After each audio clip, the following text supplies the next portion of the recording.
Good morning, everybody. Welcome to Talking Niagara this morning. Good morning, Mike. So, this morning we got a few topics to talk about, mainly local, actually. Uh, and those dreaded speed cameras are the first up. All right. Anyway, so let's ring, ring, ring, ring, ring, ring, ring, ring. Clearly, that I'm phone here. isn't I'm here. ring, ring, ring, ring, ring, ring. There we go. Ring, ring, ring, ring, ring, ring. That's how we find the phones, right? We dial it, but you got to have a second phone to do it. No, I just left it in the wrong spot. That's all. Okay. So, welcome everybody. And Mike already chimed in with good morning. Morning, Mike. Yeah. So there we are. No, there we are. Okay. So anything exciting going on in your life in the last 24 hours?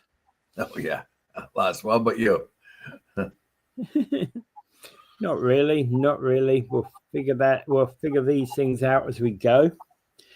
Yeah. So Niagara wants to expand speed cameras, but looks like Dougie doesn't like them. Yeah, Doug calls him what I call him, big brother watching you kind of thing. Yeah, he thinks it's a kind of a tax grab, but they are, and I don't like them myself, but they are effective, and they have reduced speeds, particularly around vulnerable areas. So how do you argue that? The idea that they're a tax grab, well, yeah, they a money grab actually, but they are a money grab.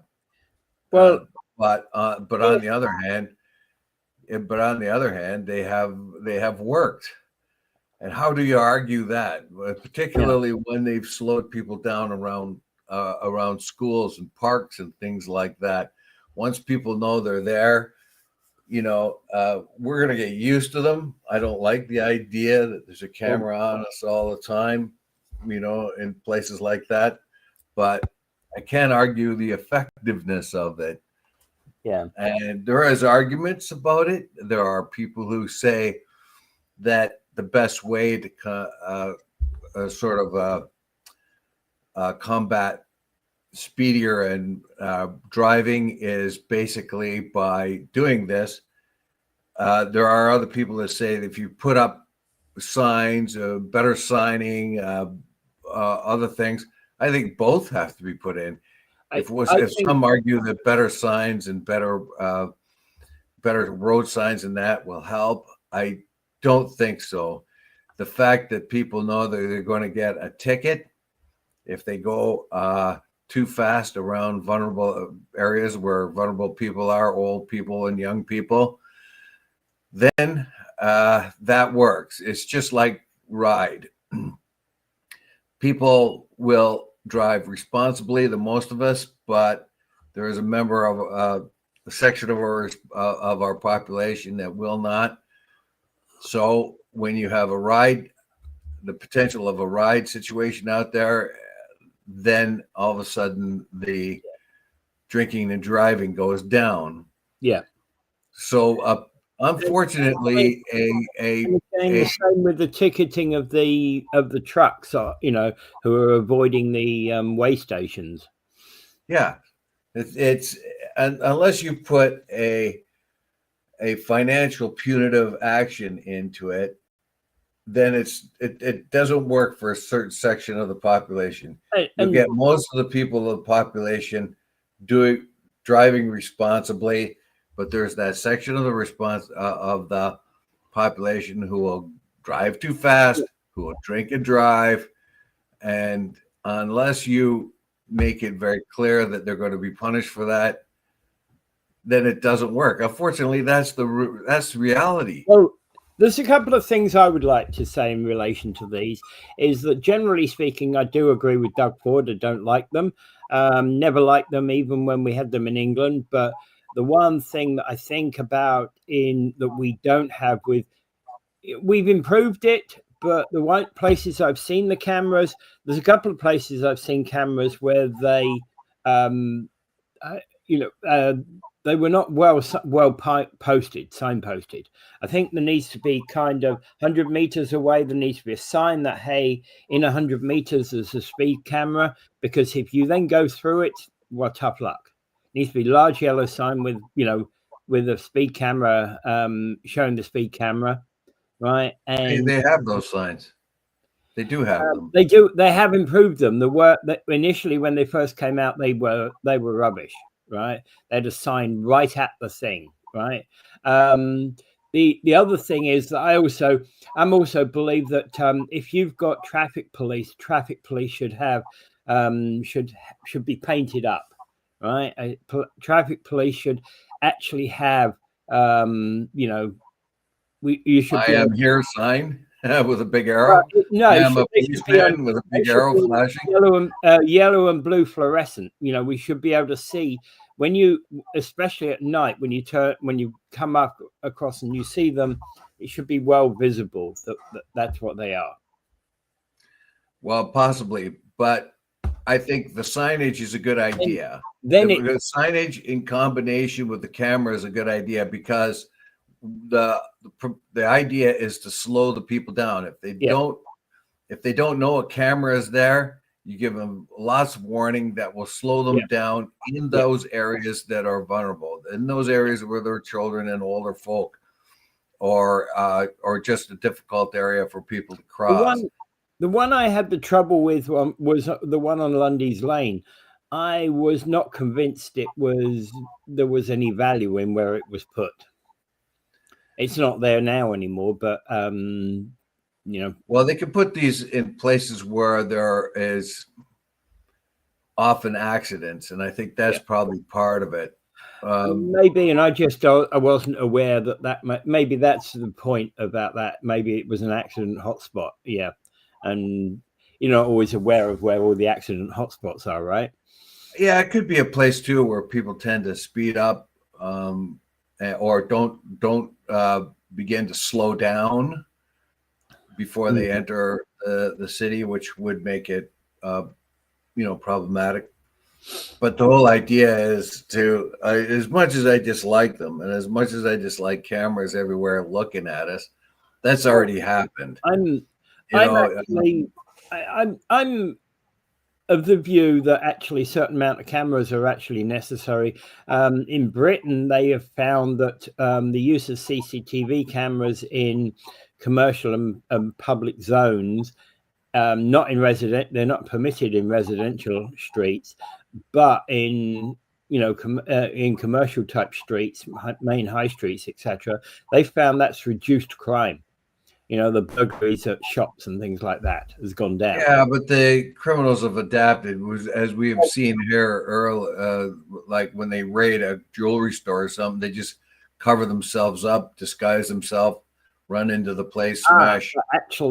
But actually, one of the things that they follow them now, they actually, if there's a jewelry store alert goes on, that is linked to the CCTV control office, and the police and CCTV control office all work together in Britain to actually stop that type of crime. Well, we don't have that here. No. The problem, of course, is how much of the privacy are you going to live? How often is somebody gonna? I mean, if you're cheating on your wife, and that sort of thing shouldn't be on a camera, right?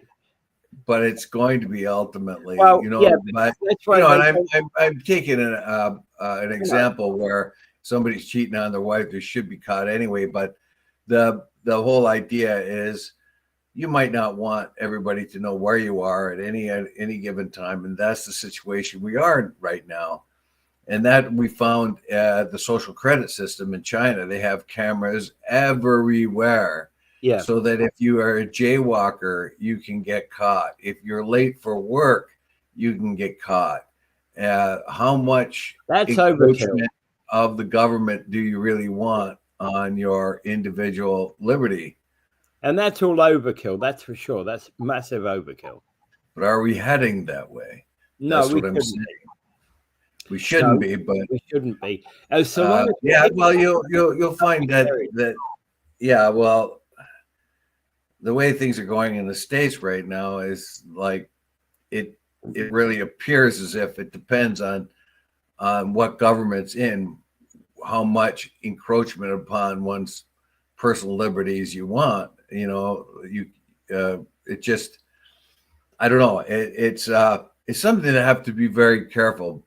I can't argue with the cameras at all because it has reduced speeds. We don't know. At any time you have precautionary measures like this, you will never know how many lives you save. You never know how many people's injuries you save. Yeah. How much or even just ordinary everyday bumper accidents where nobody is hurt, but there's damage being done. But you don't want the alternative. You don't want to have to test that and take the cameras out around a school area for sure.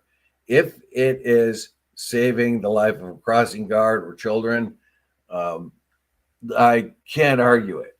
I can't argue because the success of it has been very clear. People have reduced their speeds overall because of these cameras. And as much as I feel that's an encroachment on my particular sort of independence from being observed, I can't argue the results. Yeah. Sometimes freedom is like that. Sometimes freedom is responsibility. That's why you drive at a certain speed. You're not permitted to drive as fast as you want. You don't have the liberty of doing that. Yeah. Because exactly. You have. I'm not suggesting that we do break the speed, wantonly break the speed limit. Yeah. Well, I'm giving that as an example.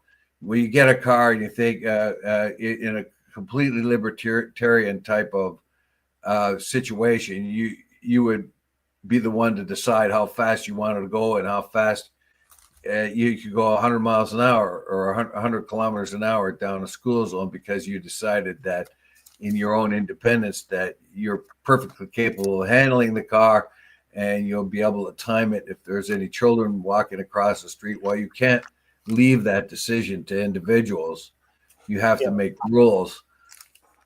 And despite the fact that this particular, the cameras on, I cannot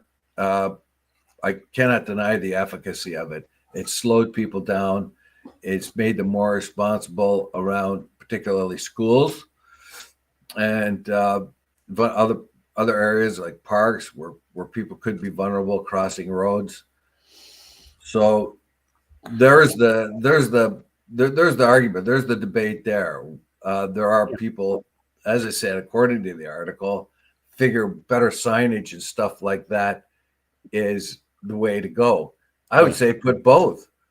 If better signage is proven to slow cars down, then cameras and better signage would make it absolutely sure that you will slow people down. Well, much better anyway. Actually, it's interesting that I'd also say that one of the things, the speed signs that we use here in Canada, which are the white background signs with the speed limit on it, are less effective in my view than the international speed signs, which are a circle with a red circle with a speed limit in it. Those bring more attention, I believe, but of course, then you can't change over in a heartbeat, and that would, that's a general comment about speed signs in North America. I don't find them as visible as the speed signs in the rest of the world. Yeah, I'll go with you there. There's been times when I've been on a road and I don't know what a rural road or a certain road. I can't. The speed signs don't stick out, so I can't pick them up very well. But you're right. With a big round sign with a number on it, I would think that's a better system. Anything more brighter or something like that. So the rectangular sign, white, black on white, they don't stand out. as well. And you've obviously, when you were in Portugal last year, you saw plenty of those, right? Oh yeah, International definitely. signs, right? Yeah. And you knew that they were kilometer an hour because that's the speed, that's the measurement that they use in that particular country, right? Well, yeah, I didn't think they were parsecs per hour. No, quite exactly. And I think signage is important. I think we should know, but again, we should know it's bloody obvious. It should be obvious. We need more signs because there was one on one entry into Niagara Falls. The first sign you came across was 60 kilometers an hour. Then about a few hundred meters down the road, you came across a sign that said the normal speed limit in Niagara Falls is 50 kilometers an hour, except otherwise posted, right? Yep. And there was a no subsequent sign. However, what's the speed limit on that road? The only speed, that's an information sign, not a speed limit sign, right? The only information on that sign was a 60 kilometer an hour sign. Yeah, so it's very confusing. Yeah. It's very confusing. To say that, then you get people who suddenly slam their brakes on at 50 kilometers an hour when in fact the speed limit's 60. Yeah, so yeah, it's rather confusing. Yeah.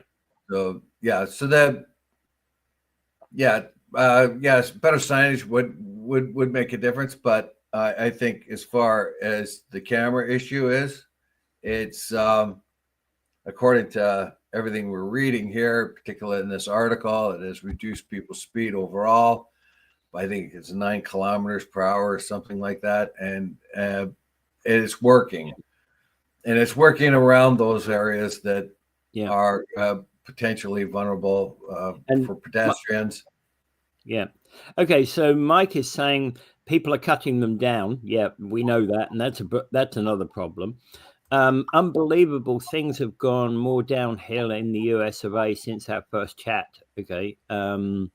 It's a different matter. It's a tax grab. The Australian government takes in millions for 0 to 10 kilometers an hour over the speed limit. I can believe that. Freedom is responsibility is a great statement. Yeah, that's something that anyone who feels they are. Like I've met lots of guys who said, so like I'm drinking, I'm driving. If I kill myself, that's up to me. They never seem to be able to think beyond that they will kill someone else. Yeah. Yeah. Other people say, I have the ability to drive as fast as I damn well please because I've got good reflexes and all that. They never do take into it. And if I kill myself, that's my business. They don't take into account two things. One, they're going to kill somebody else or hurt somebody else terribly. Yeah. And two, if they're not killed in the accident, the Ontario government or the Ontario taxpayer is going to have to take care of them for the rest of their life. They're going to be in a hospital. They'll have spinal or head injuries. Or they'll be on ODSP or something like that, right? ODSP, or they'll be in a hospital, which takes spinal injuries and bad car accidents are huge drains on the public health care. That's why we have seatbelts. One reason we have seatbelts in is it reduces death. But the other reason, what people don't understand, is one of the reasons why they put it in was because people with injuries after a car accident cost the Ontario government, OHIP, huge amounts of money because their injuries take an enormous amount of care and money in order to take care of them. So just listen. I went to I think it was Sunnybrook Hospital in outside of Toronto one time, and it was full of accident victims that had spinal and head injuries, and it was an intense amount of care that they required. Some motorcycle accidents, others car accidents. They didn't wear seatbelts. Sunnybrook is world famous for the care that they do. Yeah, and this is some time ago. So Yeah. So so those are the rules we have, because why do we make people wear seatbelts, and that why do we make it law and not their choice? Is because if they do get in an accident, they're going to, and they do get injured, they're going to cost the Ontario government a lot of money.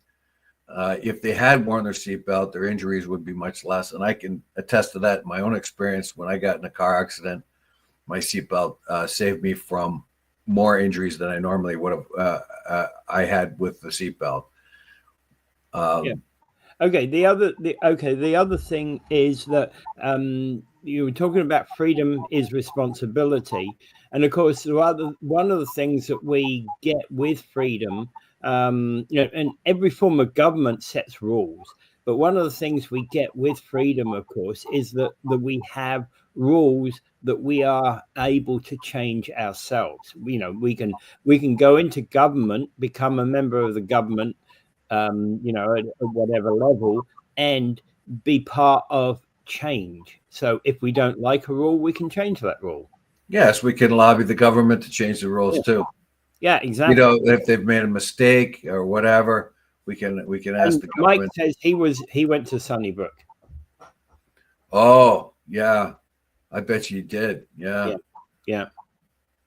And yeah, with the crash injury, that's exactly the sort of thing that, of course, Sunnybrook's famous for, isn't it? Right? Well, yeah. For two things that I discovered, I went there and I knew that they had. This is a long time ago. This is way back, probably in the 80s, I think it was. And two things of note, that a lot of the people, the intense care that was required for a lot of people, because a lot of people were quads and paraplegics there as well. Yeah. There were people quads or paraplegics and wheelchairs and things of that kind. But the thing that really stood out to me after being there is they had some super attractive nurses, and I thought, wow, wow, if I thought, wow, this is a good place to come and visit people, even if you don't know them, because you might be able to meet up with some of these nurses. Yeah. All right. Okay. So, yeah. Anything else on speed cameras? I think we've kind of run the gamut. Yeah, unfortunately, we are such, and like if you went to China or Japan or someplace like that have a homogeneous type of population with a culture of responsibility, that people normally drive the speed limit and things like that, this might not be necessary. But here in Canada, where we have all kinds of different people, all kinds of different attitudes, and we all seem to be so stressed out today that unfortunately things like cameras are necessary in order to save the life or injuries of crossing guards and students and seniors and children crossing to go to a park. Yeah. Remember, these are children, particularly in vulnerable zones. These are children. Yeah. They are taught to look both ways and all that, but if they get excited or they might just dart across the road. They forget. Yeah, exactly. Yeah. All right, moving on. Niagara Falls tourism enjoys very positive summer. So expectations were posting a strong tourism season, but US visitors dipped 7%, but that shortfall was made up more than offset by a 16% increase in domestic tourism and a 27% increase from other international markets. Yes, at the very beginning of the season, the tourist industry were biting their nails. They were doing the talking about elbows up but arms open for tourists coming into the area. We do find a decline in American tourism, but not a whole lot of a decline. But to offset that, we found an increase in domestic and other foreign visitors, which made up for it in a more positive way. So overall, the Niagara Falls tourist industry this year has done pretty well, and that's a good sign. Our tourism was not affected adversely by the geopolitical conflicts we are having with the big orangutan down there, and so the problem continues geopolitically. I think it's very, very important, however, that Americans understand that they're welcome here. It's not them we have the issue with; it's their politics, and I think that's a very good point to make. Overall, every country you visit. Yeah, and again, though, the question here is that you're right. It's not them that we're having issues with. It's their political leaders, right? However, remember, Americans might not be coming on vacation because they're having issues with their political leadership. Yeah, so so it's very, very important for Canadians. I think most Canadians understand that, as much as we are frosted by the geopolitical conflicts that are being unresolved, and the trade issues that are continuing to be unresolved, and the bully tactics that they're using to do all that. The fact of the matter is, only half of the Americans voted for the administration that's there now, and the other half have no skin in the game when it comes to the well, they do have skin in the game, but they do not follow that ideology. Yeah. And in any case, everybody's just a person. So aside from the politics, I mean, if somebody comes up and they wave MAGA flags and yell MAGA stuff, well, of course, that's going to be, it's not going to look good at all, and we're not going to feel good about that at all. But most people don't do that. And so, Gary Wilkins and I met a couple from Chicago a few days ago. Yeah. And I never even thought of talking politics. Actually, they were from Chicago, and I said what a great city it was. I'd been there in 2000. They were actually from a suburb of Chicago, and we just talked about cool stuff. Yeah, And I'm sure. Yeah. Yeah, I'm sure. Never met anybody from Chicago. I've had the unfortunate incident. I've traveled about 5 or 6 times through Chicago O'Hare. It has got a 0.000% on-time record, either landing or taking off. Right. So we can't hold the people of Chicago responsible. Absolutely. It just happens to. I'm sure it's just the days I've been traveling, but I've gone through there so many times that it's a nightmare. It's a nightmare airport for me. Yeah, well, I think it's the fact that all those people from Chicago wear pinstripe suits and fedoras, and they have a hard time getting their Thompson submachine guns in the carry-on. Yeah. Anyway, yeah. Have a great weekend, everyone. Yep. Okay. Yep. You're heading off out. All right. Okay. So no, that is good news overall for Niagara. The thing is, it proves that we're not just the American market, and we never have been really. Right. Being too tied to America is not a good thing.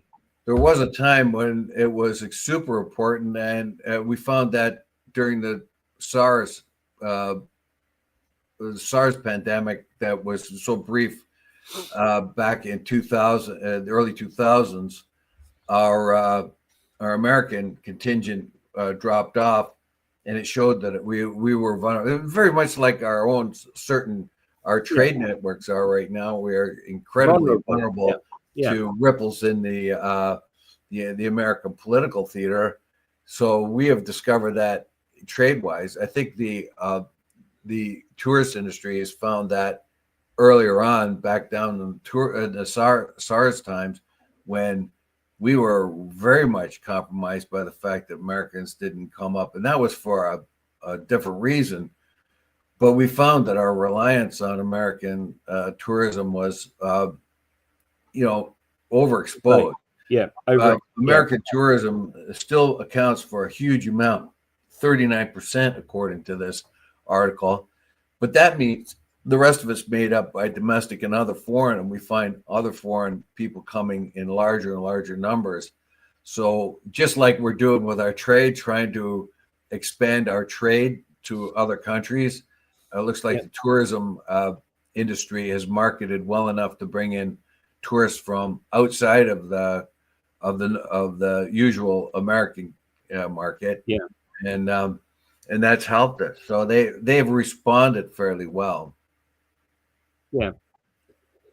Okay, so moving on, Niagara Wineries is saying it's been a pretty interesting season with a roller coaster of weather since spring.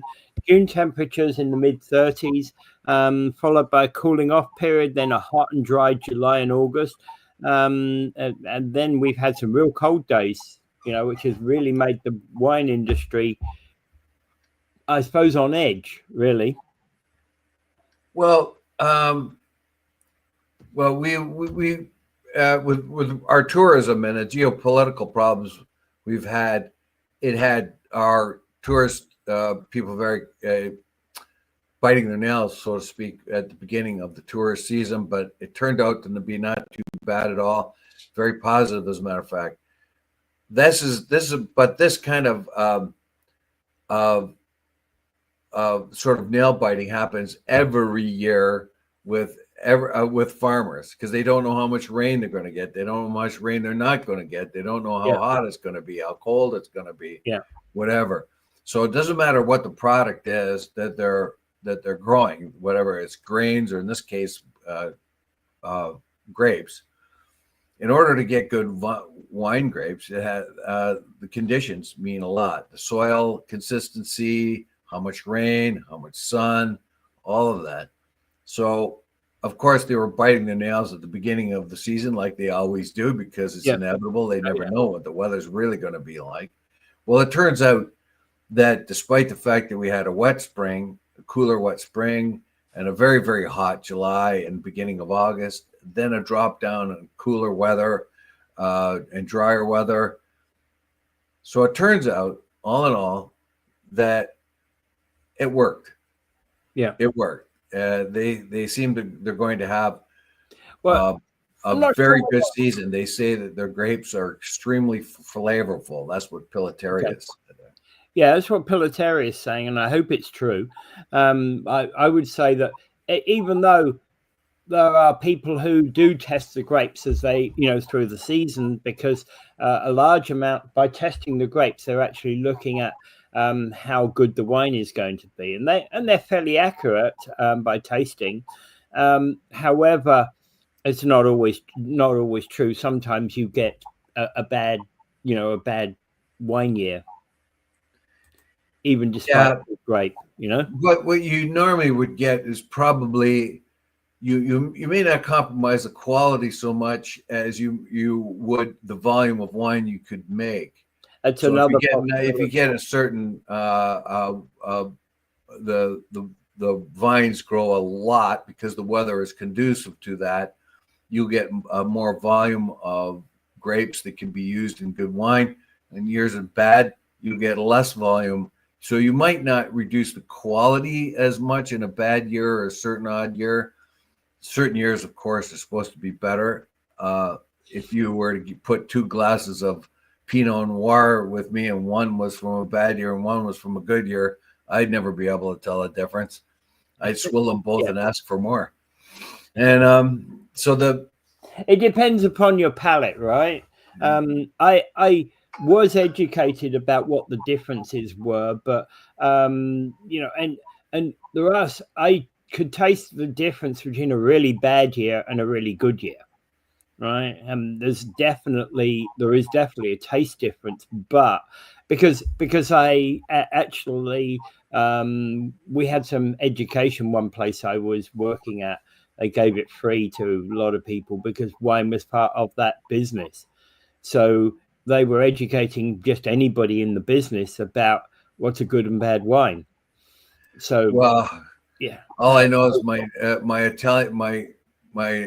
neighbor, Italian guy, who used to make wine every year.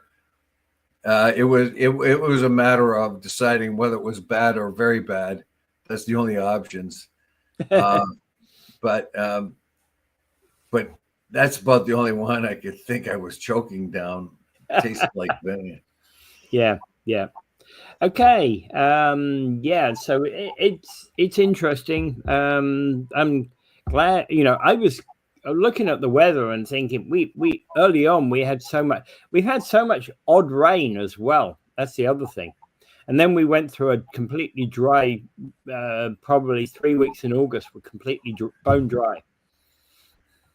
I don't think like you can go every year you want and you'll find people talking or all of us talking the same way you just talk. Well, this was unusual. That was unusual.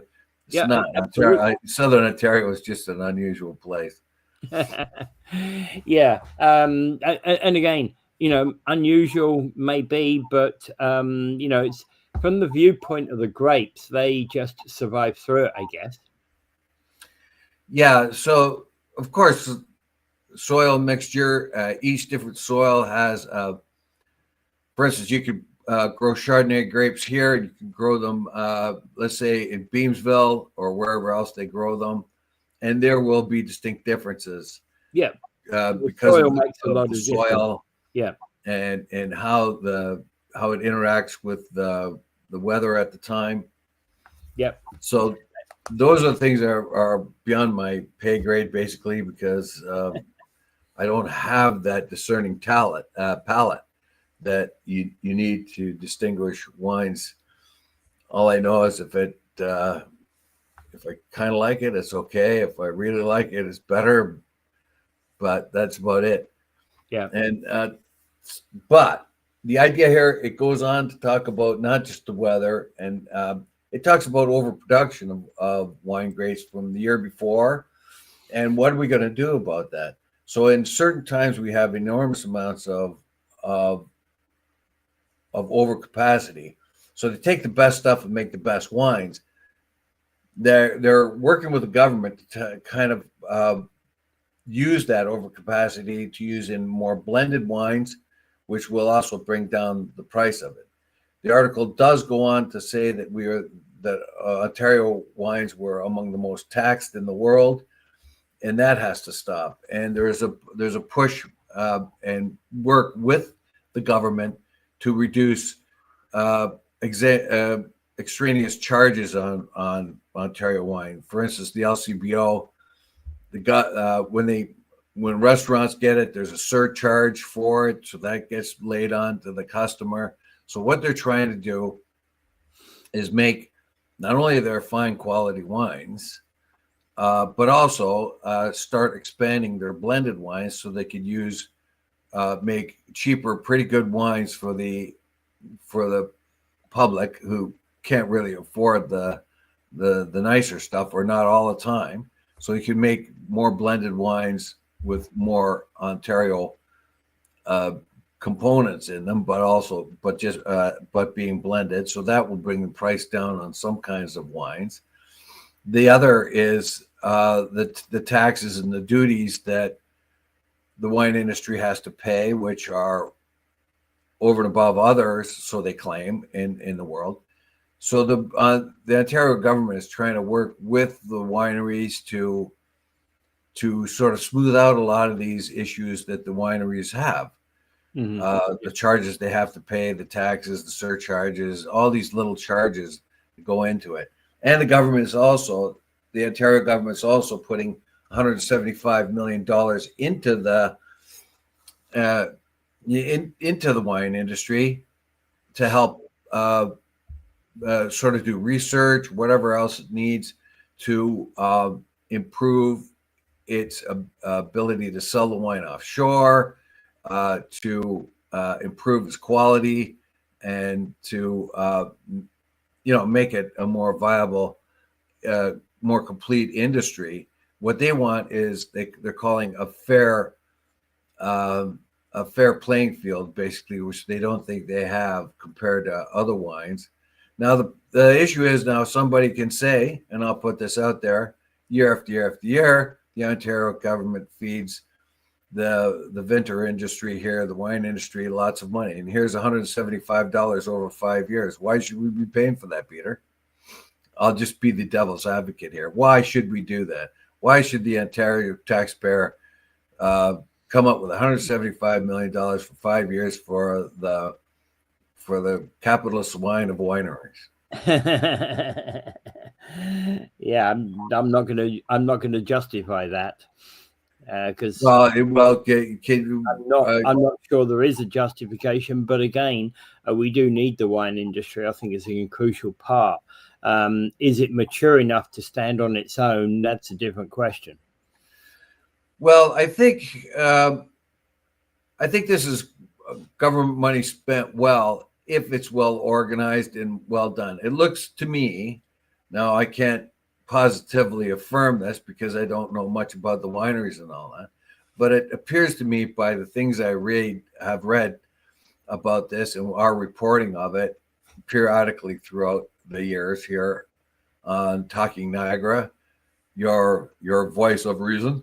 So the thing I see is an earnest willingness among the vintners to improve their product and to build an industry, a sustainable industry in this area or Ontario as a whole, to provide jobs, to provide wealth for Ontario.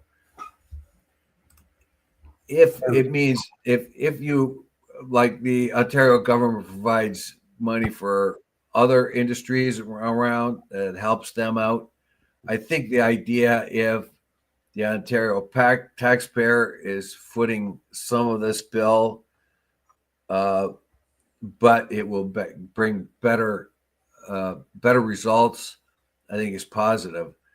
But with all government money being spent, is it spent being well? That's all I care about. I don't care that it's being spent to improve it, to build jobs, to build wealth. But I think every taxpayer should understand why they're forking out this dough. So $175 million over 5 years, where is that going to go? Well, it's a question of, I think what you're talking about is a question of transparency. Exactly. Where exactly is it going? How is it going to improve it? Yeah. Is it going to be fair to other industries that don't get that kind of money, that are trying to do the same thing? That's what our politicians are there for, but we find them basically, if it's money for our area, we don't question it too much. Oh yeah, you're giving us money. Oh, that must be good. Yeah. So my question there was, we found very positive reports from the wine industry, and then they turn around and say, well, we need money for investment, and we need the Ontario government to help us out here. We also need the Ontario government to drop the taxes that they put on us and the other money that we provide the Ontario government. So it seems to me, don't charge us, but give us. Yeah, 6.1% tax on wine, and the extension, and then looking at, they want to reduce that 6.1% tax, and also the uncapping of the VQA support program. Yeah, but also they're charged that 6.1%, but we just found out that they're getting money from the government. So how much of that 6.1% comes back to them? Yeah. So there's the seesaw argument. I don't know what the answer is to that. Yeah. Now I've just been the devil's advocate here for a little while, because that's a question we should be asking. Any kind of investment in local agriculture, I'm for it 100%. Basically, if it's well spent money, I think the Ontario taxpayer would be pleased that the money is being spent well, and it's creating jobs, and it's expanding the Niagara regional agribusiness, as we found, draws in about $2 billion a year just for this region, the agribusiness, and that would include the other agricultural pursuits too. So we have, so I have no real argument with it as long as it's being spent well. It's going to create jobs. It's going to create wealth. It's going to improve the area, and if it helps improve the vintners, plus I think that the extra capacity of juice they have, they might be able to just to sell that as grape juice. I don't know. That's something I'm not really have no knowledge about yet. Okay, so moving on, Poilievre is basically pitching that we need to have a crime crackdown and that some communities have become war zones.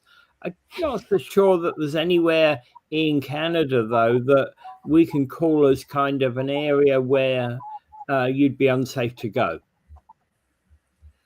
Well, the war zone, I think he's taken an unfortunate choice of words here. That's what I think, yeah. Because just the big orangutan down south is called his city's war zones. Yeah. You know, Chicago is a war zone. It's a crime war zone. It's we're going to declare war on the crime of Chicago. We're going to declare war on the crime of Washington. We're not going to declare war on any red states, just blue ones. So you can see that his terminology is not very good here, because what it says, as soon as I read that, I said to myself, oh my God, he's using MAGA phraseology. That's not going to work up here in Canada. His sort of MAGA light approach in the election didn't work very well. I'm not saying Sorry, but I think his terminology is bad. I don't think his ideas are bad, though. Well, do we have some current crime problems? Yes, I think we do. We have some situations whereby we're releasing people to commit crimes again too easily. I'm not saying that all people who go out on bail will commit crime again. But we've known there have been repeat offenders that have been arrested and they're rearrested the same day. And that's something that I don't think is acceptable in any society. Now, but Statistics Canada has stated that police reported crime rate has dropped by 3.6% from a year earlier. Yeah, but there are. I'll point this out, which is telling. According to figures compiled by Statistics Canada, the police reported crime rate dropped by 3.6% from the year earlier to 5,672 incidents per 100,000 population. I think that's rather high, actually, although it is still higher than it was when the last Liberal government was first elected in 2015. So the crime rate's gone up as far as our population, but rate per 100,000 is the telling thing. If the rate per 100,000 is going up, that's not good. And however, the Toronto Police Service has said that 2025 is already on track to be a better year than the last. I guess we had a spike in crime after in the post COVID area.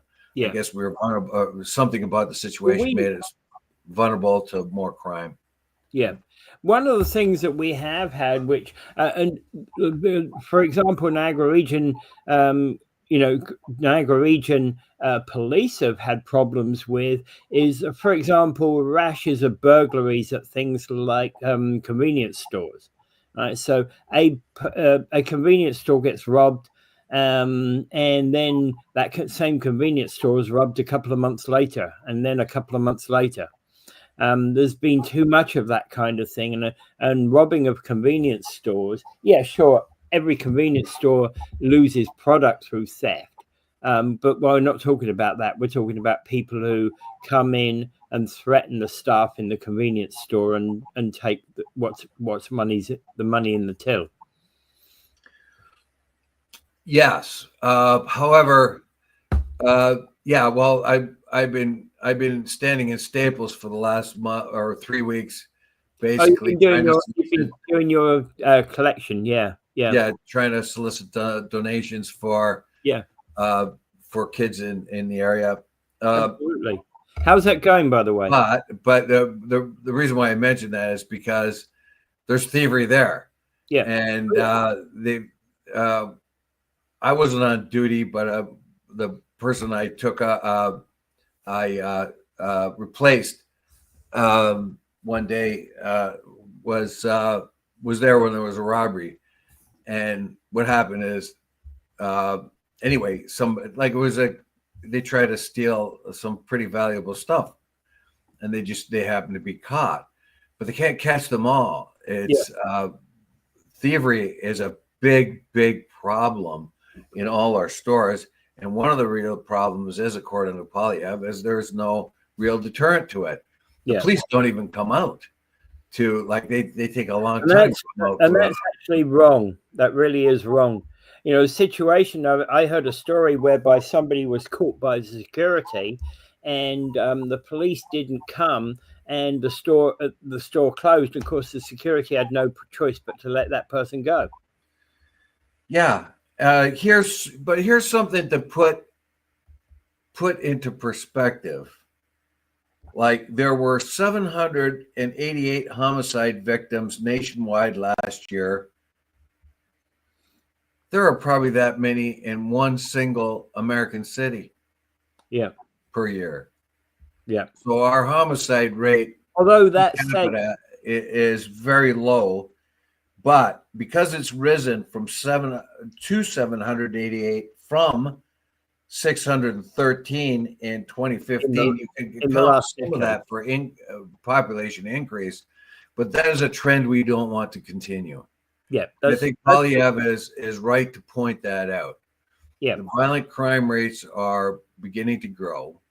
Yeah, he puts a lot of the blame on the lax liberal government, Justin Trudeau government, with its catch and release program. And it really did have a catch and release program. It had an objective and an order to go as light as possible on anyone and to get them out back on the streets as fast as possible. They were looking for a much more mild-mannered type of law enforcement with hopes that it would glean results. It didn't. Yeah. Crime rates went up. The same person who committed a crime would come back and commit crimes over and over again. And there is a particular egregious example with a Kelowna woman who was in a domestic. Her husband was arrested, but quickly put back out on the street. He came right back home and murdered her. Yeah. You know, so the crime is violent. If they're a violent offender, you don't put them back out on the street, even if it's domestic. That's the worst example because, you know, certainly that's the worst example. And how would you know that just because I presume he'd been taken in because he beat her up? There should have been bail, there should have been conditions there, of course. Here's what there's a private members bill coming out, jail not bail type of thing. Yeah. And the legislation, if passed, will unwind parts of the last Liberal government's Bill C-75, which introduced what's called a principle of restraint, requiring judges to release some people charged with a crime on bail at the earliest reasonable opportunity and with the least onerous conditions. That's not really, those things should be considered individual by individual, not by policy. You could see where that runs into a lot of problems. If you have that policy for everyone, it takes away the judge's ability to judge, saying, okay, this guy's a bad dude, he better stay in. This guy is just a petty thief, so we can let him out. If we catch him again, we can be a little bit we don't have to be as careful with a petty thief. But the caveat here is that the Liberal government is already working on that. We find that the Carney government is much more to the right of the previous Liberal government under. I'm not sure this is a left versus right thing anyway, but still. Yeah. So I think it's just more common sense. The real common sense thing is happening in the Liberal Party right now. They have reevaluated their sort of questionable policies in government hiring and law enforcement. They're driven by idealistic ideals, and that means you think you're going to get what you want. So if you go easier on criminals, they'll behave themselves more because they're showing compassion by the government. Well, no, that doesn't work that way. Yeah. All right. Yeah. And anything where, you know, that story you were talking about, being murdered by an ex-husband after release, that's not exactly good anyway. That's a clear problem in the system. But again, that could happen. That was the only ever, that could be the only time that person ever committed a violent crime. Well, yeah. I don't know. I don't know where they're going with this. There are these proposed legislative changes follow Poilievre's campaign commitment earlier this year to repeal the previous government's Bill C5, which expanded the availability of conditional sentences and allowed some convicted criminals to serve time under house arrest if he forms the government. I think he also is going for a 3 strikes you're out kind of rule, which if implanted would scare a lot. Now, what we found during the Justin Trudeau's area, we had a huge spike in car thefts, huge spike in all kinds of petty crimes and things like that, and it just didn't work. I'm not in favor of a 3 strikes type thing. Not in favor of that at all. You know, well, it wasn't the American style where 3 strikes could be anything. It's violent crimes, violent or very serious crimes. Well, but I was also going to say that, for example, if you've committed a second or third rape, then I think the sentences should be a lot more serious. You should be considering life without the possibility of parole for rape or murder. Murder for one thing. The sentence should be enough that keeps you in prison for a long time, because murder, you take somebody's life. Yeah. Manslaughter or whatever. Well, we find issues here where I don't know if we reported on this where a woman walked right in face to face to the person who murdered her husband. Yeah. That guy got off with a very light sentence because he claimed it was manslaughter, and manslaughter is not so bad. So, but again, you get out after 3 years, you know. But again, a judge has a lot of power to convict in relation to a manslaughter conviction, but a jury has a right to find manslaughter, and it's on the basis you find manslaughter where you find that the evidence for conviction on the basis of a murder is not sufficient. Right? So manslaughter is often the fallback position. You know the person has killed somebody, and what the difference between murder and manslaughter is the intent portion of it. Right? True, but if you take someone's life, like if you're defending yourself, man, well, that's a little bit different. But if you're enraged and you can't control your rage and you beat somebody to death, that's, to me, I don't know. Those are up to the judges, of course. But what we're talking about here is the legislation that demands that the judges go easy on criminals, and that was clearly the case here. Yeah. Let them out with the least onerous conditions, et cetera, et cetera. And that led to bedlam, basically, Yeah, that's I wrong think in my view. Poilievre's got a good point. I think these things are already being addressed by the new Liberal government, but he's got to change his terminology. Yeah. War,